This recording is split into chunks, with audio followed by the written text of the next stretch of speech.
Hello my friends, my name is Artur and I am an Estonian YouTuber. Welcome back to the channel. Today we will research history as we always do. And the topic is also, as it mostly is, World War II. It's extra credit, so I know you'll love it. I know I will love it. It's called the Resource War. Arsenal of democracy. They fought about resources. Can you imagine that? It's gonna be cool. I personally love all the details about Second World War. The details behind the scenes, not just the fronts where the men went and died. The details, the resources, the logistics of the battles. It's pretty darn interesting, alright? Ooh, what a nice mug.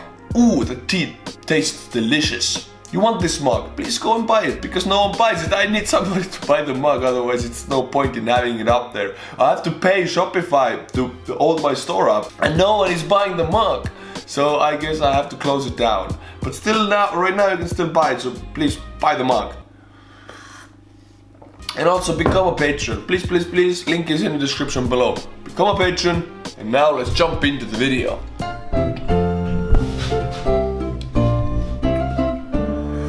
Cicero once said that the sinews of war were infinite money. Never has that been more true than in the Second World War. This little bonus extra history series is going to be all about the complex economic struggle that underpinned the most colossal conflict in human history. These episodes are happening courtesy of the good folks at Paradox, who, after seeing those old Punic Wars episodes... See, they have sponsors. I want sponsors. Please sponsor me. ...we made, approached us asking to sponsor a few episodes about the economic aspects of World War II in anticipation of the upcoming release of Hearts of Iron 4. And it's a great topic idea, so let's jump right in. First, let me set the stage. The year is 1939. Storm clouds are gathering over Europe. Hitler has already grabbed Austria, and Czechoslovakia is being gobbled up. The Italians have conquered Albania, even as many try to deny it. Wait, the Italians have conquered Albania? Does that mean Italians conquered something without losing or giving up? Good for you, Italia! Good for you! Magnificanto! It's very good! No surrender! Every nation knows war is coming. Meanwhile, in the east, the Japanese have annexed Manchuria and are pushing further into China. Chinese resistance movements have flared up. For all intents and purposes, the east is already at war. But most of the major players all have one goal in mind: resources. Economic power, industrial installations, natural resources, these all needed to be gathered and hoarded as quickly as possible, because every state knows, when war truly breaks all bounds, all the trade that keeps the world economy functioning will grind to a halt. Or so it was thought. In fact, many expected that the European nations would avoid war because their economies couldn't survive economic isolation. But that's what people thought in the First World War also. By the way, the world was super globalized before First World War. It was almost as globalized as now. So when people say now, oh, you couldn't do war because America couldn't live without China or whatever, the trade. No, that's the situation before First World War. No one thought war could happen. And the same before Second one. No one thought war could happen because the trade was all over the place. The whole world was taking part in it. And still 2 wars happened. So this is not an argument nowadays that the world is globalized and everybody needs everybody else for trade. No, if war happens, it just stops. People live poorly, but war still happens. It's not an argument. If you know history, then this argument has no foundation. That assumption hadn't kept the First World War from breaking out, and it wouldn't keep the Second. In truth, many of the pre-war planners had learned from the First World War, and started preparing for just such a breakdown in trade years in advance. So let's take a look at the economies of some of the major players right at the outset of the war. The first big 3 are Germany, France, and Great Britain. These are the major European nations that would be in direct conflict with each other from the get-go. Germany, having been disarmed after World War I, had come roaring out of the Great Depression with one of the largest armaments programs the world had ever seen. France had invested heavily in static defenses, and Great Britain had restarted its fleet construction program after the lull for the Washington Naval Treaty. But to really compare these countries, we're gonna have to talk numbers. The way I see it, there are 4 statistics you really have to consider when talking about countries involved in a global war. First, GDP, or Gross Domestic Product. This tells you roughly how big an economy is, how much raw production it's capable of, which of course translates... Also, another argument about war against Russia right now is, oh, Russia's GDP is that low, they cannot afford war. That is not a construct you assess a country on. Look at North Korea's GDP. They don't care. Look at any country's GDP who has ever attacked anyone else. They have had very low GDPs and still attacked or still been in war, so no one cares that your GDP is low. You don't even care. War can happen even in the poorest countries. As you look in Africa, there's some countries that doesn't even have GDP and they still war each other. So the argument, again, I'm here to push it over, I'm the mythbuster, the argument that, oh, Russia's GDP is that low, they cannot handle war, they will be too poor. No, they don't care. They don't really freaking care. So yeah, this is an invalid argument. It's directly into tanks, bombs, guns, the material of war. Second, population. When we're looking at massive global conflicts that are going to determine the very survival of nations, you've got to look at the manpower they can draw upon. The larger the population, the larger the armies that nation can field, with more industrialized countries being able to draw on larger sections of their populace without disrupting the flow of basic goods like grain. If a conflict becomes a long-term struggle, population count becomes increasingly important as attrition starts to mount. Third, territorial extent. This isn't a perfect measure by any... Also, if you happen to be Soviet Union, it doesn't matter how much population do you have in your land. It matters if you got Stalin or not, because if you got Stalin, human life is worthless. You send in millions to die, so it doesn't really matter.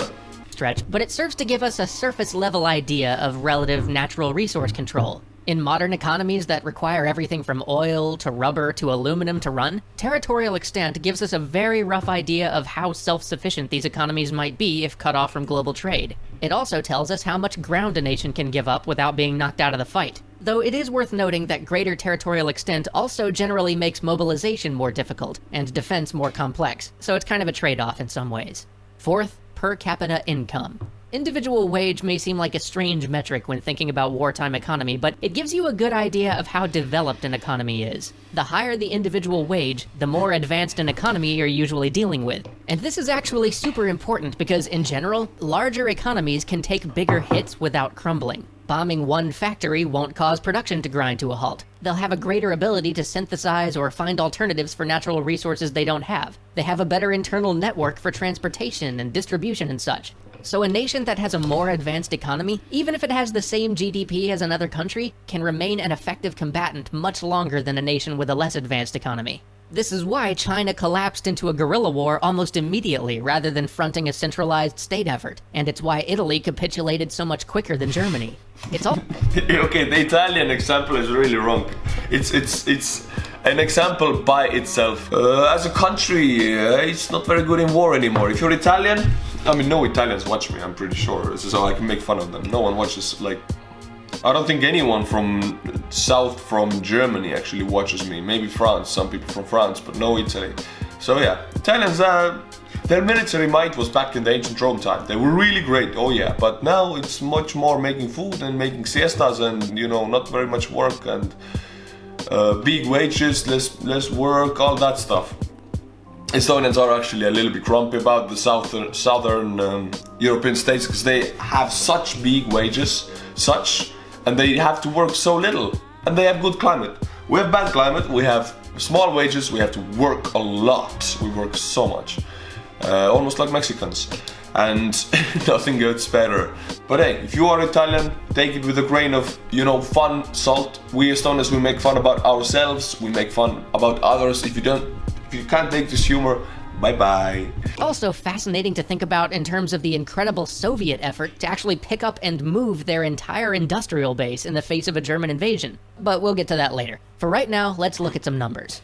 Now, all of the monetary figures I'm going to use here are in 1990 US dollars, just because that's how the most comprehensive data set I found converted it. So, the UK has a population of 47.5 million, a territorial reach of 245,000 square kilometers, a GDP of $284.2 billion, and a per capita income of about $5,983. Now, when compared to Germany's numbers, with a population of 68.6 million, 470,000 square kilometers of territory, a GDP of 351.4 billion, and a per capita income of 5,126 per head, the UK's numbers may look a bit low. But first we've got to factor in France, which had a population of 42 million, a territorial reach of 551,000 square kilometers, a GDP of 185.6 billion, and a per capita income of $4,424.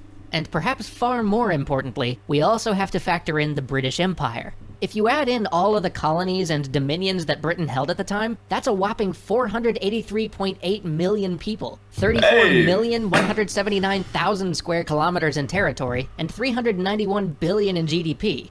But granted, if you leave out some of the more economically advanced dominions like Canada and Australia, the colony's collective per capita GDP was only $627, so less great. Sorry, I know that was a lot of numbers, but what does it all tell us? The colonies, $627. That shows you how badly the colonies did back then. They did much better if they got rid of the kingdom, but life in the colony was pretty rough. All of those numbers basically tell us that Germany needed to win this war before the UK could bring its empire to bear. But it also tells us that the British Empire was unwieldy. It was spread out, and it had an incredibly low per capita GDP in a lot of places, which meant that there wasn't a lot in those places that could be diverted. Who wears a rock as a helmet? I love this illustration, yes. To war production, and those sections of the empire would probably collapse at the first show of hostile force. And that reality very much played into the overarching strategy of the war. It was not only a tactical or even a plur. Very bad word. I will get demonetized for it. Plur. Strategic idea, but an operational one. Germany had stockpiled material before the war. They believed they had better military leadership and better esprit de corps. Their great hope was to expand fast enough using those early advantages to win total victory, but their more realistic planning told them that they still had no choice but to expand rapidly, so that they could bring in the resources, population, and industrial capacity that they would need to fight a protracted war. Seizing an early advantage was Germany's best chance. Meanwhile, on the other side of the world, Japan was in much the same situation. The famous Japanese Admiral Yamamoto estimated that he could win for 6 months if the US entered the war, but if Japan had not secured victory by then, loss was assured. If we look at the statistics for Japan and China, which I'll put down below just so I don't belabor you with more numbers, we can see that China has a substantially higher population, and thus also a higher GDP, but a much lower per capita GDP, meaning that China would probably lose a conventional war, but they'd still be very hard to occupy if they got any outside help. And then there were the two wild cards, the United States and the Soviet Union. Oh yeah, the Soviet Union, big players, yeah, what are they gonna do? I wanna see the United States versus the Soviet Union comparison in numbers. That would be like, you know, Soviet Union is poor, United States is rich, is easy as that. Had vast natural resources, a huge population, and a high GDP, but with a low per capita wage, meaning they had a less advanced economy than many of the other European powers. Russia would play an enormous role in the struggle to come, but economically, its entire focus would be using what industrial resources it had to arm and equip the vast forces it could muster. The United States, on the other hand, for the entire length of the war, from 1938, well before it was involved, to the war's conclusion in 1945, had a GDP greater than every major Axis power combined. A GDP which was also greater than all the other... How are they so rich? What the hell? How are the Americans so rich? I don't understand. Huge!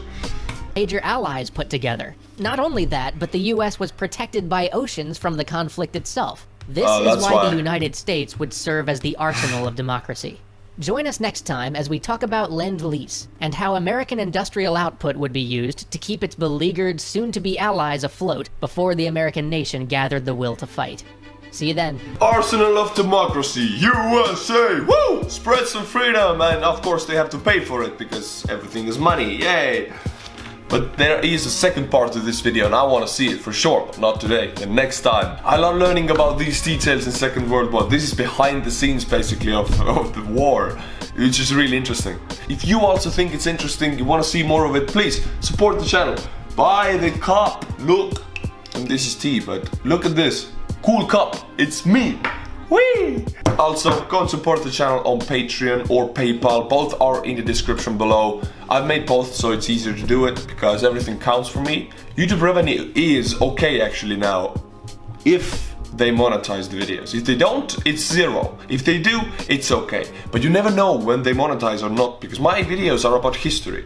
And YouTube is kind of they're censoring stuff, they're full out censor program now. They censor, even if I say the words.